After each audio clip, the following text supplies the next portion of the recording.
Assalamualaikum warahmatullahi wabarakatuh. Salam Pro Justisia. Oke, rekan-rekan mahasiswa, sekali lagi kita bertemu di permata kuliahan hukum klinis, bahwa perlu diketahui oleh rekan-rekan mahasiswa bahwa untuk pendidikan hukum klinis ini adalah pendidikan hukum yang saat ini dilaksanakan di beberapa perguruan tinggi Indonesia, yang mana mencakup dua aspek, yaitu aspek teoritis serta aspek praktis. Ya. Nah, aspek teoritis yang bisa didapatkan dari permata kuliahan ini adalah sebenarnya sudah didapatkan oleh rekan-rekan mahasiswa di bangku perkuliahan, dan itu tentunya sudah menjadi makanan sehari-hari bagi mahasiswa ilmu hukum di fakultas-fakultas hukum di hampir semua perguruan tinggi di Indonesia. Nah, aspek ini menjadi aspek asupan otak sebagai panduan dan landasan berpikir untuk mahasiswa, di mana untuk mengulas suatu permasalahan hukum, persoalannya, sehingga kemudian apakah mahasiswa itu dapat menerapkan ilmunya hanya dengan kemampuan teori saja. Itu muncul pertanyaan seperti itu. Bisa tidak dengan teori itu dia bisa menerapkan itu, kemudian menyelesaikan permasalahan hukum? Tentu saja jawaban yang akan didapatkan adalah tidak bisa serta-merta kemudian dengan aspek teoritis itu bisa menyelesaikan semua permasalahan hukum yang dihadapi. Nah, perkembangan ilmu saat ini memang tidak bisa kemudian kita hanya belajar di bangku perkuliahan, hanya membaca buku, mendengarkan dosen berkuliah, memberikan materi dan seterusnya. Tapi tuntutan zaman, yaitu di mana bahwa mahasiswa selain belajar secara teoritis juga dituntut punya pengalaman. Jadi ketika selesai perkuliahan, itu harapannya kan mahasiswa itu nanti terjun di masyarakat, dia memiliki pengalaman, walaupun masih sifatnya minimalis. Kaitannya pengalaman bagaimana untuk menyelesaikan suatu permasalahan. Ya. Nah, pengalaman ini juga dapat dalam bentuk keterampilan-keterampilan mahasiswa, khususnya mahasiswa hukum dalam hal bagaimana praktek beracara, bagaimana mereka mengimplementasikan perkuliahan terkait misalkan mata kuliah hukum perjanjian, perikatan, mereka bisa membuat contoh sebuah perikatan yang baik itu seperti apa, contoh sebuah perikatan yang benar seperti apa. Bagaimana bisa membuat sebuah perikatan dengan memenuhi aspek atau terpunya aspek dalam pasal 1320 KUH Perdata mengenai syarat-syaratnya perjanjian. Nah, karena kadang pengalaman inilah, keterampilan inilah yang kemudian menjadi faktor ketika mahasiswa nanti sudah lulus, itu bagaimana dia ditanya dalam interview pekerjaan. Nah, kelemahan yang ada saat ini di rekan-rekan kita, terutama lulusan yang di fakultas hukum itu, di Universitas Kudus, itu mereka sangat minim praktek.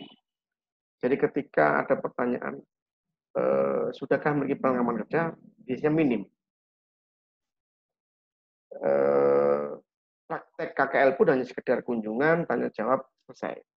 Bahkan ke pengadilan pun PPL hanya sifatnya mengamati proses persidangan, tapi tidak memiliki kemampuan bagaimana kemampuan membuat surat kuasa, apakah mereka benar-benar menguasai, bagaimana kemampuan dalam mereka membuat jawaban atas suatu gugatan, membuat eksepsi dan seterusnya. Nah, sehingga keterampilan teoritis atau kemampuan teoritis ini tentu saja harus ditunjang dengan adanya aspek praktis. Karena ini sudah menjadi tuntutan perkembangan zaman saat ini. Karena yang dibutuhkan saat ini adalah aspek kedua dalam pendidikan hukum, yaitu aspek praktis. Jadi tidak hanya sekedar teoritis, tapi aspek praktis. Aspek yang kedua tersebut secara sederhana diimplementasikan oleh Fakultas Hukum Perguruan Tinggi di Indonesia dengan memberikan beberapa mata kuliah klinis, baik itu berupa perdata pidana tun, bahkan ada yang memberikan klinis dalam bentuk Mahkamah Konstitusi. Nah, dalam pembelajaran klinis sebenarnya ada dua konsep yang dikembangkan di Indonesia, yaitu yang pertama adalah konsep klinis dalam konteks pembelajaran mahasiswa berpraktek di hukum. Artinya mereka terjun ke permasalahan hukum, ada yang mengambil perdata, kemudian kaitannya dengan pidana, PT UN, dan seterusnya. Ada juga yang sifatnya itu masuk kategori yang legal age, ada yang sifatnya ada sekitar penyuluhan atau non litigasi. bagaimana mereka itu menjadi orang yang bisa memberikan penyuluhan hukum kepada masyarakat. Nah, contoh-contoh ini bisa kita lihat ada di Universitas Parahyangan Bandung itu dia memberikan pengalaman mahasiswa itu dalam bentuk masuk ke LBH Parahyangan. Itu Bu Leni yang menginisiasi di sana dengan teman-teman ILRC. Kita juga sebenarnya ada. Sedangkan di Universitas Islam Indonesia itu dalam konteks pembelajaran yang kalau orang Parahyangan tadi mohon maaf itu sifatnya adalah penyuluhan hukum. Ya.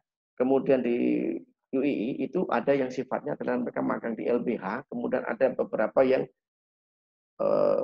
terjun langsung mendampingi advokat di LBH kampusnya itu.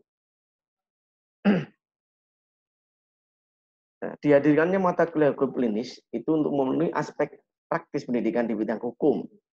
Dan ini memang seharusnya sudah ada dari dulu dan menjadi kurikulum pada setiap fakultas hukum. Namun situasi atau simulasi dalam keadaan beberapa latihan kurang memicu kondisi psikologis mahasiswa dalam meningkatkan kemampuan emosional atau bukanlah klinis hanya sekedar mata kuliah. Jadi diharapkan hukum klinis ini mahasiswa tidak hanya sekedar ada praktek beracara saja, sidang peradilan semu dan lain, tapi bagaimana mereka dihadapkan pada permasalahan real. Ya, ada permasalahan real di mana mereka terlibat langsung dalam penanganan perkara tersebut. Ya. Jadi itu sekilas tentang hukum klinis. Jadi harapan nanti mahasiswa kita untuk yang di Fakultas Hukum nanti memang agak berbeda.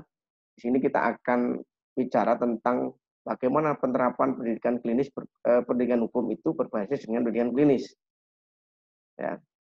Nah, perbedaannya di sini nanti kita akan lebih banyak study case, ya, karena di fakultas kita juga ada sekarang mahasiswa bisa praktek baik di kantor pengacara atau di kantor yang lain, BPN segala macam, sehingga bisa merasakan praktek hal-hal yang berkaitan dengan pendidikan hukum.